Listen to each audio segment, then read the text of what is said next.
വിധിയുമായുള്ള കൂടിക്കാഴ്ച. ആ സാധനം നമ്മൾ എന്ത് ചെയ്തു? ക്ലിയർ ചെയ്തു. ഇനിയോ മറക്കൂലല്ലോ? ഇല്ല. അങ്ങനെയാണെങ്കിൽ നിങ്ങൾ ഇതൊന്ന് ജസ്റ്റ് ഒന്ന് നോട്ട് ചെയ്തിട്ടോ. ജസ്റ്റ് ഒന്ന് നോട്ട് ചെയ്തോ. ഈ സാധനം ഇതേപോലെ നോട്ട് ചെയ്തിട്ടോ.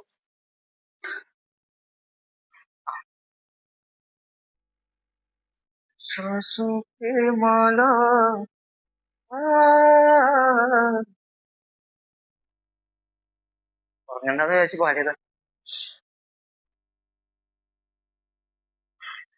അപ്പൊ നമ്മുടെ ചാപ്റ്ററിന്റെ പേരോ രാഷ്ട്ര നിർമ്മാണത്തിന്റെ വെല്ലുവിളികളല്ലേ? അല്ലേ? അപ്പം സ്വതന്ത്രമായി ഇപ്പൊ എന്ത് സംഭവിച്ചു? ഇതൊക്കെ കഴിഞ്ഞപ്പോ ഇന്ത്യ ആരായി? ഇന്ത്യ പറയടാ. സ്വതന്ത്രമായി. സ്വതന്ത്രമായാൽ പിന്നെ ഇനി എന്ത് സംഭവിക്കും? പിന്നെന്ത് സംഭവിക്കും? നിങ്ങൾ പറയും.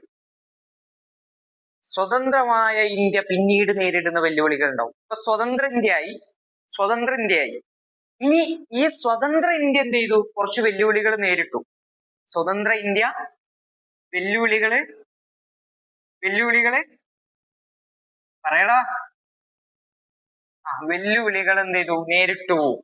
ആ വെല്ലുവിളികളാണ് ഇനി നമ്മൾ പറയാൻ പോകുന്നത്. അതിലൊന്നാമത്തത് ഇതൊന്ന് ജസ്റ്റ് ഒന്ന് റിപ്പീറ്റ് ചെയ്ത. 1947 ഓഗസ്റ്റ് 14-15 ഇന്ത്യ സ്വതന്ത്രമായി. ജവഹർലാൽ നെഹ്റു ഇന്ത്യയുടെ ആദ്യ പ്രധാനമന്ത്രിയായി മാറുന്നു. അതിനുശേഷം അദ്ദേഹം നീണ്ട പ്രസംഗം നടത്തുന്നു. ആ പ്രസംഗത്തെ പിന്നീട് വിധിയുമായുള്ള കൂടിക്കാഴ്ച പറയും. അതിനുശേഷം ഇന്ത്യ സ്വതന്ത്രമായി. പക്ഷെ സ്വതന്ത്രമായി ഇന്ത്യക്ക് എന്ത് ചെയ്തു? കുറച്ച് വെല്ലുവിളികൾ ഉണ്ടായി. ആ വെല്ലുവിളികളാണ് ഇനി നമ്മൾ പറയാൻ പോകുന്നത്. മനസ്സിലാകുന്നില്ലേ? ഓക്കെ അല്ലേ? ഇല്ലെങ്കിൽ നിങ്ങൾ പെട്ടെന്ന് പറഞ്ഞാൽ ഞാൻ അതിന്. ഒന്നാമത്തെ കാര്യം ഏകീകൃത രാഷ്ട്ര രൂപീകരണമാണ്. മനസ്സിലായിട്ടില്ല? ഇല്ലല്ലോ? ഇല്ല. ഏകീകൃത രാഷ്ട്ര രൂപീകരണം അത് ഞാൻ ഇപ്പൊ പറഞ്ഞുതരാം. അഥവാ ഒരു ഒറ്റ രാഷ്ട്ര രൂപീകരിക്കാന്നുള്ളതാണ്. ആ സമയത്ത് എന്ത് ചെയ്തിട്ടുണ്ടായിരുന്നു? ഈ വിഭജനങ്ങൾ ഉണ്ടായിരുന്നു. മനസ്സിലായോ? അപ്പൊ അതില് നമ്മള് കുറച്ച് കാര്യങ്ങൾ ഇതില് ഈ വെല്ലുവിളികൾ എന്താന്നുള്ളത്. ഇന്ത്യ സ്വതന്ത്രമായില്ലേ? അപ്പൊ ആദ്യത്തെ വെല്ലുവിളി എന്ന് പറയുന്നത് എന്താണ്?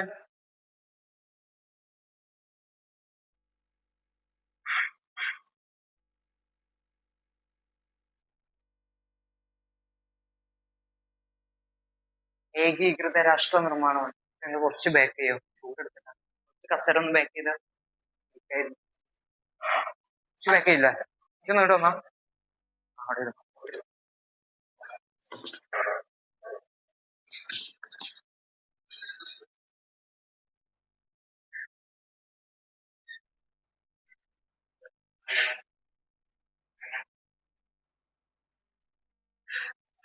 അപ്പൊ നമ്മൾ എന്ത് ചെയ്തു?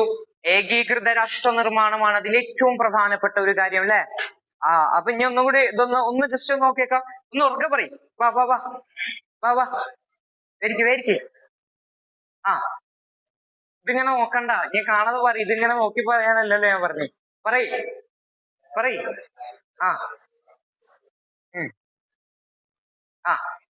ഇന്ത്യക്ക് സ്വാതന്ത്ര്യം കിട്ടി. അതിനുശേഷം ഇന്ത്യയുടെ പ്രധാനമന്ത്രിയായി ആര് മാറി? ജവഹർലാൽ നെഹ്റു മാറി. ജവഹർലാൽ നെഹ്റു ആ സമയത്ത് ഒരു പ്രസംഗം പ്രസംഗിച്ചു. ആ പ്രസംഗം പിന്നീട് എന്തായി? വിധിയുമായുള്ള കൂടിക്കാഴ്ച എന്ന പേര് വന്നു. ഉള്ളൂ. അതിനുശേഷം എന്ത് ചെയ്തു? സ്വതന്ത്രമായ വെല്ലുവിളികൾ ഉണ്ടായി. ഇന്ത്യ സ്വതന്ത്രമായതിനു ശേഷമുള്ള കുറച്ച് വെല്ലുവിളികളുണ്ട്.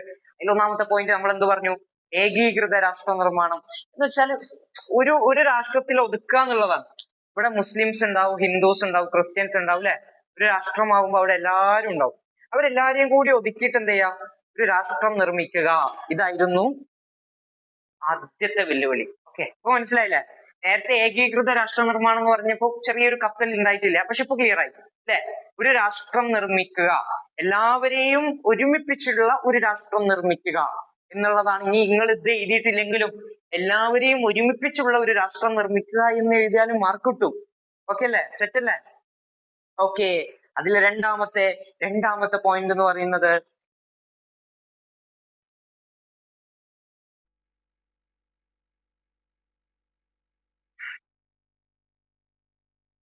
ജനാധിപത്യം സ്ഥാപിക്കുക, അല്ലെ? നമ്മുടെ ഇന്ത്യ ഒരു ജനാധിപത്യ രാജ്യമാവുക.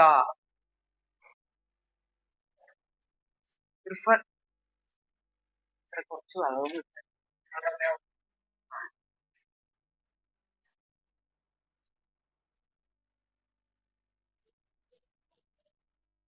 ഇങ്ങോട്ട്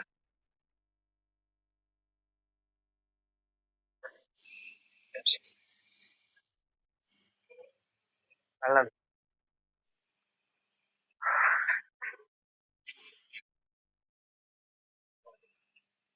അപ്പൊ എന്ത് പറഞ്ഞു ഇപ്പോ 2 പോയിന്റ് പറഞ്ഞു. ആ പോയിന്റ് എന്താ?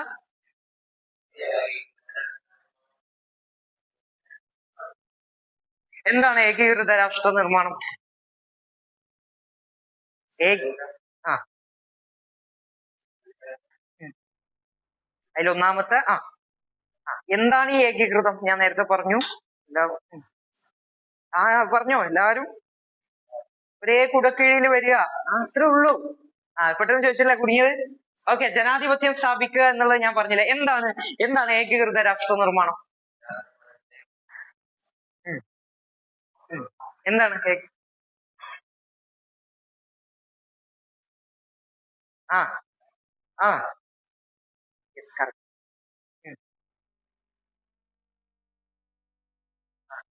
ഒരു രാഷ്ട്രമാക്കുക. യെസ്, എന്താ? Yes correct. അത്രേ ഉള്ളൂ.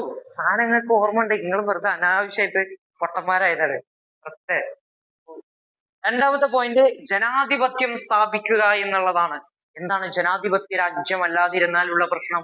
ഇപ്പൊ നിങ്ങൾക്കറിയാം, സൗദി അറേബ്യ, ഖത്തർ, ഇറാൻ അല്ലെ? ഇറാനിലേക്കും ഭയങ്കര അറ്റാക്കല്ലേ ഇങ്ങോട്ട് വരുന്നത് അല്ലെ? സ്വാഭാവികമായിട്ടും ആ വിഷയത്തേക്ക് ഞാൻ പോകില്ല. ഇപ്പം യുദ്ധങ്ങൾ നടക്കുന്ന കൂടുതൽ നമ്മൾ നോക്കിയാൽ കാണാം, കൂടുതൽ യുദ്ധങ്ങൾ നടക്കുന്നത് ജനാധിപത്യം സ്ഥാപിക്കാത്തത് കൊണ്ടാണ്. നമ്മളെല്ലാ നിങ്ങളുണ്ടായിരുന്നത് പൊളിറ്റിക്സും സാർ ഒന്നല്ലേ എക്കണോമിക്സ് ഉണ്ടായില്ല സാറ്. അപ്പം ഈ എന്താ ഞാൻ പറഞ്ഞത്, ജനാധിപത്യം സ്ഥാപിച്ചില്ലെങ്കിലുള്ള ഏറ്റവും വലിയ പ്രശ്നമാണ് ഇന്ന് ഇറാനൊരു ഷിയ ഭരണമാണ് അല്ലെ? അയത്തുള്ള ഖമേനി അറിയോ? ഇറാന്റെ ഈയിടെ മരിച്ചുപോയ ഒരു ഉപദേഷ്ടാവ് ഉണ്ടായിരുന്നു, തലയിക്കെട്ട് കെട്ടി വലിയ ഒല്ലിയെക്കെട്ടുള്ള ഒരാൾ. അവരെപ്പോഴും കബറടിക്കിട്ടില്ല. നാളോ മറ്റന്നാളോ അവിടെ കബറെടുക്കും. മരിച്ചിട്ട് 3 മാസം 2 മാസം കഴിഞ്ഞു. പിന്നെ ഇപ്പൊ അയാളുടെ മകനാണ് അവിടെ ഉള്ളത്. അയാളും ഹോമോയിൽ കെടുക്കുകയാണ്. മൊജ്തബ ഖമീനി എന്നാണ് അയാളുടെ പേര്. മൊജ്തബ ഖമീനിയും മരിച്ചില്ലെന്ന് ആർക്കറിയാം. അപ്പം ഇനി ഇസ്രായേൽ നോക്കൂ. ഇസ്രായേൽ ഒരു ജനാധിപത്യ രാഷ്ട്രമല്ല, ജൂതരാഷ്ട്രമാണ്. അപ്പൊ സ്വാഭാവികം ജൂതരാഷ്ട്രമാണ് ഇസ്രായേല്. ജൂതരാഷ്ട്രം എന്ന് പറയുമ്പോൾ ഇപ്പൊ നമ്മള് ജനാധിപത്യം മീൻസ് നമ്മൾ എലക്ഷൻ വെക്കുന്നു, നമ്മൾ ജനങ്ങളാൽ തിരഞ്ഞെടുക്കപ്പെടുപ്പിക്കുന്നു. പക്ഷെ അവിടെ അങ്ങനല്ല. അവിടെ അവരാണ് തീരുമാനിക്കുന്നത് ആരാന്നുള്ളത്. സൗദി അറേബ്യ സൽമാൻ രാജാവിന്റെ മോനാണ് എന്ത് ചെയ്യുന്നത് പിന്നീട് വെക്കുന്നത്. ഇവിടെ മോദിജിന്റെ മോനെ വെച്ചാൽ നമ്മൾ നോക്കിക്കോ, സൗദൊക്കെ കൊടുക്കൂല നമ്മള്. അതാണ് അതിന്റെ ഉത്തരം. അപ്പൊ നമ്മൾ എന്ത് ചെയ്യാ? അടുത്ത വിഷയം ഈ പറയപ്പെട്ട ജനാധിപത്യം സ്ഥാപിക്കുക എന്നുള്ളതാണ്. ജനാധിപത്യം മനസ്സിലായില്ലേ? ഇപ്പോ ജനാധിപത്യം മനസ്സിലായില്ലേ? എന്താണ് ജനാധിപത്യം? ചിന്തയിൽ വരട്ടെ. എന്താണ് ജനാധിപത്യം എന്നുള്ളത് നിങ്ങൾ എല്ലാരും ഏത്? ഞാനിപ്പോ പറഞ്ഞല്ലോ.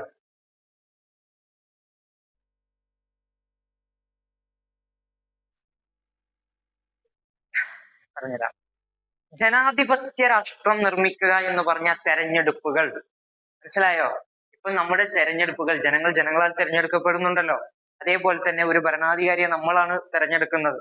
ജനങ്ങൾക്ക് വേണ്ടി ശബ്ദമുയർത്താൻ ഒരു ജനാധിപത്യം, ജനങ്ങളുടെ സംസാരം ഒക്കെ ഉണ്ടാവാനുള്ള ഒരു സ്ഥാനമാണ് ജനാധിപത്യം. ഈ ജനാധിപത്യം എന്താന്ന് ചോദിക്കൂല. ജനാധിപത്യം സ്ഥാപിക്കുക എന്നുള്ള അങ്ങോട്ട് എഴുതിയാൽ മതി. മനസ്സിലായോ? ജനാധിപത്യത്തോടു കൂടിയുള്ള ഇന്ത്യ വരണം എന്നുള്ളത് ഇതിൽ ഏറ്റവും പ്രധാനപ്പെട്ട വെല്ലുവിളികളായിരുന്നു. കാരണം ആ സമയത്ത് നാട്ടുരാജാക്കന്മാരുണ്ട്, മറ്റുള്ളവരുണ്ട്. അപ്പൊ ഇവരെല്ലാരും കൂടി അടിവെച്ചാലോ? ജനാധിപത്യം പറയുമ്പോ ഞങ്ങൾക്ക് വേണം സ്ഥാനം എന്ന് പറഞ്ഞാൽ തല്ലായില്ലേ? വീണ്ടും അവിടെ ഒരു തല്ല് വന്നില്ലേ? അപ്പൊ ഈ തല്ലിനെ ഭയപ്പെട്ടിട്ടാണ് ഇവിടെ എന്ത് ചെയ്ത് വെല്ലുവിളി എന്നുള്ള സാധനം ഞാൻ കൊടുത്തത്. മനസ്സിലായോ? അപ്പൊ ഇന്ത്യ സ്വതന്ത്രമായ ശേഷം നടന്ന വെല്ലുവിളികളിൽ ഒന്നാമത്തെ കാര്യം എന്തായിരുന്നു? ഏകീകൃത രാഷ്ട്ര നിർമ്മാണം. രണ്ടാമത്തെ ജനാധിപത്യം സ്ഥാപിക്കുക. മൂന്നാമത്തത്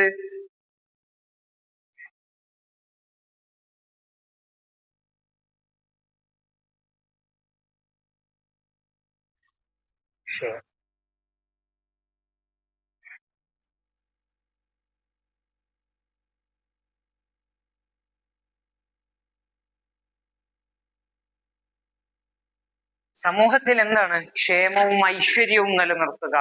സമൂഹത്തിൽ ക്ഷേമം നിലനിർത്തുക അല്ലെ? ഇപ്പൊ നമ്മളെ നാട്ടില് പെൻഷൻ എന്ന് പറയും, ക്ഷേമ പെൻഷൻ എന്ന് പറയുന്ന സാധനല്ലേ? ഈ ഈ പെൻഷൻ കൊടുത്തിട്ടില്ല എന്താ അവസ്ഥ അല്ലെ? അടിച്ചു പൊട്ടിക്കില്ല ഇവിടുന്ന്. അപ്പൊ ആ സിസ്റ്റം ഇല്ലാതിരിക്കാൻ, അപ്പൊ സമൂഹം മീൻസ് നമ്മളെല്ലാവരും കൂടിയിട്ടുള്ള ഒരു സൊസൈറ്റി, അതിനെയാണ് ഈ ഇന്ത്യ, ഈ ലോകമെല്ലാം ഒരു സമൂഹമാണ്, നമ്മളെല്ലാവരും ഒരു സമൂഹമാണ്. ആ സമൂഹത്തിൽ ക്ഷേമം ഉറപ്പാക്കുക, നമ്മുടെ ആവശ്യങ്ങൾ ഉറപ്പാക്കുക. മനസ്സിലായോ? നമ്മൾ ഓരോ ജനങ്ങൾക്കുമുള്ള ആവശ്യങ്ങളും ഐശ്വര്യമായ രീതിയിൽ ഉൾപ്പെടുത്തുക. കത്തിയോ? കത്തിയോ? കത്തിയോ? ഇല്ല. ഇല്ലെങ്കിൽ ഇല്ല എന്ന് പറയൂ. സമൂഹം എന്താണ്? സമൂഹം നമ്മൾ എല്ലാവരും കൂടിയുള്ള ഒരു സ്ഥലമാണ് സമൂഹം. ഈ സമൂഹത്തില് നമ്മൾക്കെല്ലാവർക്കും ഒരുപാട് സാധനങ്ങൾ വേണ്ടേ? റേഷൻ അരി വേണ്ടേ? പെൻഷൻ വേണ്ടേ? നമുക്ക് ജോലി വേണ്ടേ? നമുക്ക് സ്റ്റാർട്ടപ്പ് തുടങ്ങുന്ന സ്റ്റുഡൻസിന് എന്തെങ്കിലും വേണ്ടേ? അപ്പൊ ഇതെല്ലാം വേണമെങ്കിൽ അതിനാണ് ഈ ക്ഷേമം എന്ന് പറയുന്നത്. മനസ്സിലായോ? അപ്പൊ കത്തിയോ? അപ്പൊ സമൂഹത്തിൽ എന്ത് ചെയ്യണം? ക്ഷേമം ഉണ്ടാവണം. അല്ലെ നിങ്ങൾക്ക് അതൊന്നും ചെയ്തിട്ടില്ലേ സമൂഹത്തിൽ എന്ത് ചെയ്യണം? ഒരു ഐശ്വര്യം ഉണ്ടാവണമെന്ന് അങ്ങോട്ട് എഴുതിയാൽ മതി. അത് നിങ്ങള് പോയിന്റ് ആണ്. മനസ്സിലായോ? കത്തിയോ? കത്തിയോ? കത്തിയോ? കത്തിയോ? ഉറപ്പാണോ? ഉറപ്പാണോ? ഓക്കെ, എന്നാ ജസ്റ്റ് ഒന്ന് ഇനി ഫസ്റ്റ് മുതൽ നിങ്ങളൊന്ന് പറഞ്ഞു.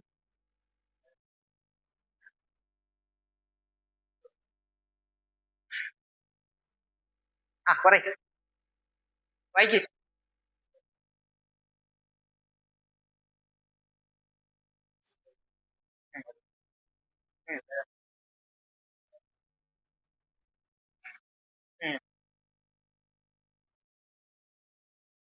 ഇനിയില്ലേ? ഓക്കെ, ഇനി ഈ ഞാൻ ഇതൊക്കെ വെച്ച് പോയോ? പോയോ? ജസ്റ്റ് ഒന്നുകൂടെ ഒന്ന് ഒരാൾ ഇറങ്ങിയോ? ഇതില്ലേ, ജസ്റ്റ് നിങ്ങൾ എന്ത് ചെയ്താൽ മതി, ഒന്ന് എഴുത്. ഈ പറഞ്ഞ സാധനല്ലേ, അതൊരു എസ്സേ പോലെ അങ്ങോട്ട് എഴുതിക്കോ. ഇപ്പൊ ഇത്രയും പറഞ്ഞ സാധനം എന്ത് ചെയ്യും?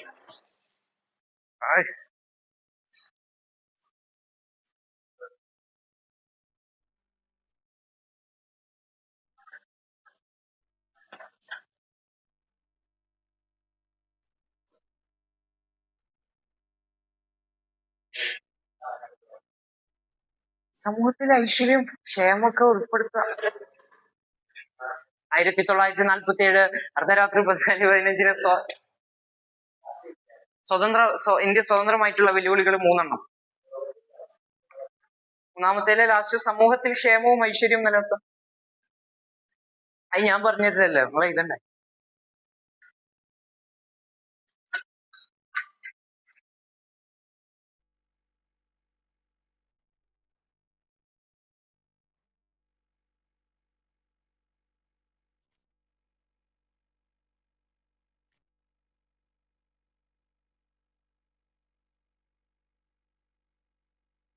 ഇന്ന് ഇൻഷാല്ലാ നമുക്ക് എന്ത് ചെയ്യാം, നമ്മളെ റെഡിയാക്കി തരാം. നിങ്ങൾക്ക് ഇൻഷാല്ലാ ഇന്നൊരു 4 ചാപ്റ്റർ കംപ്ലീറ്റ് ചെയ്യാൻ പറ്റും. ഓക്കെ, ഇനി ഒരു 5 ചാപ്റ്റർ അത് സെറ്റ് ആണെങ്കിൽ ഒക്കെ നമ്മൾ ക്ലിയർ ചെയ്ത് തലേക്ക്.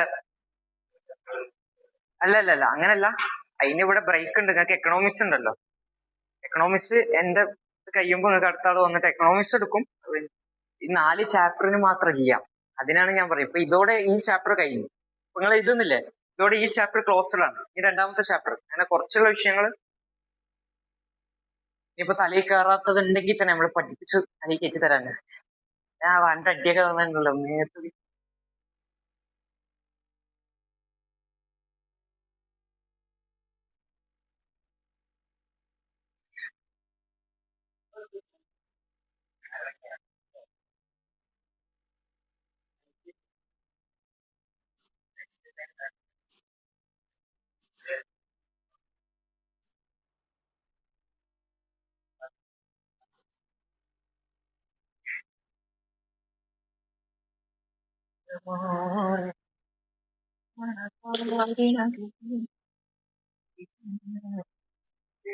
ഇവിടെ കയറാൻ പറയും. കയറാനുള്ളതല്ലേ? ഹ്യൂമാനിറ്റീസ് ആരല്ലേ? എന്താ ഇന്നെന്താ? അല്ല എന്നാലും ഇരുന്നോളി, ക്ലാസ്സിൽ ഇരുന്നോളി. വെറുതെ ആ ചാപ്റ്റർ നാളെ ഞാൻ ഏത് നാളെ ഉറപ്പല്ലേ?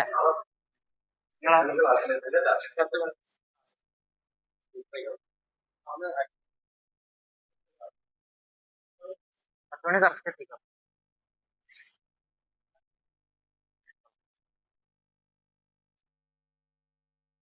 ഇവിടെയാണ് ക്ലാസ് മാറിപ്പോയി. എഴുതിയോ? 6-7 കുട്ടികളും കൂടി ഉണ്ട് കേട്ടോ.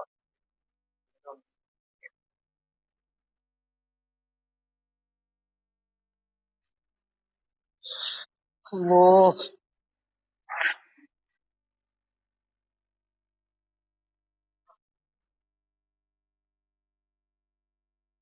1947.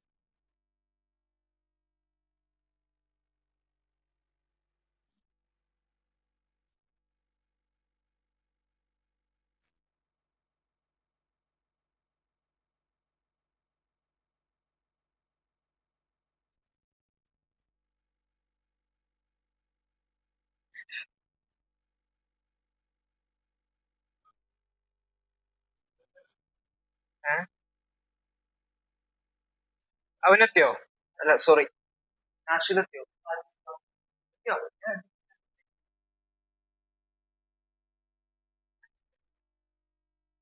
എക്കണോമിക്സാ? എക്കണോമിക്സ് ആണോ? ഇല്ല, ഞാൻ പൊളിറ്റിക്സ് കഴിഞ്ഞപ്പോ വിട്ടരാം. അതിന്റെ 2 ചാപ്റ്റർ കംപ്ലീറ്റ് ചെയ്തു. അത് കഴിഞ്ഞിട്ട് ചെയ്തു. സിമ്പിൾ ആയിട്ടു. അതിപ്പോ എടുത്തോ, ഞാൻ ഇപ്പൊ വരും. വയ്യ.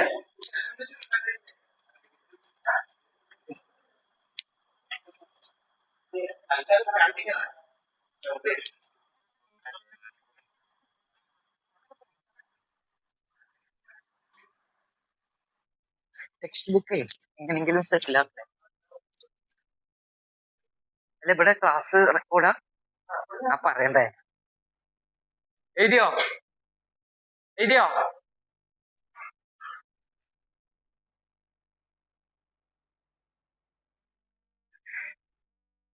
മഴ മാറി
പെട്ടെന്നാണ് 2 ചാപ്റ്റർ നിങ്ങൾക്ക് എക്കണോമിക്സിന്റെ ഒബ്സർവ് ജസ്റ്റ് ഇതിങ്ങോട്ട് വീഴുന്നുണ്ട്. ഇങ്ങോട്ട് ആവുന്നുണ്ട്. ഫാനിന്